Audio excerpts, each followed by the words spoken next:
जंगल की गहराई में एक छोटा सा गांव था जिसे लोग खामोशियों का गांव कहते थे।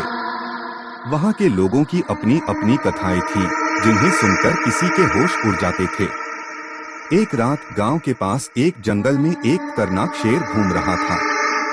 उसके दांतों की चमक और आंखों में जलती आग ने हर किसी की नींद उड़ा दी थी। लोग डर के मारे अपने घरों में चिपके हुए थे, जबकि गांव के बाहर शेर का दहाड़ सुनाई दे रहा था।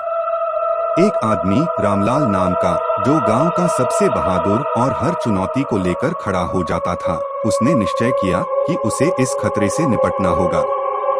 धन का लालच उसे नहीं था, बल्कि उसका दिल चाहता था कि वह अपने गांव के लोगों को सुरक्षित रखे। रामलाल ने अपनी ताकत और हिम्मत को लेकर अपने दोस्तों को संग लिया और वे उस खतरनाक जंगल की ओर बढ़े। जंगल में पहुंचते ही उन्हें शेर का सामना हुआ।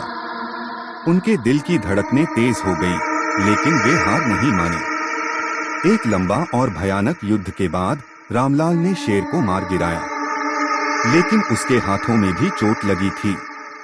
उसने अपनी चोटों को भूलकर गांव की ओर फिर से बढ़ते हुए कहा, हमें अपने गांव की रक्षा करनी है। इस शेर के हमले से बचने के लिए हमें एक योजना बनानी होगी। उसके शेर को मारने का काम गांव के लोगों को नहीं भाया, बल्कि उनका जज्बा और मिलजुल किया। उन्होंने मिलकर एक योजना बनाई और शेर के आने से पहले ही उसे पकड़ लिया। गांव की आवाज को सुनकर शेर भाग गया और कभी वापस नहीं आया। उस दिन के बाद से रामलाल और गांव के लोगों की बहादुरी की कहानी पूरे जंगल में गूंज उठी। वे सभी एक दूसरे के साथ मिलकर खतरनाक जंगल के खिलाफ लड़ने के लिए तैयार थे।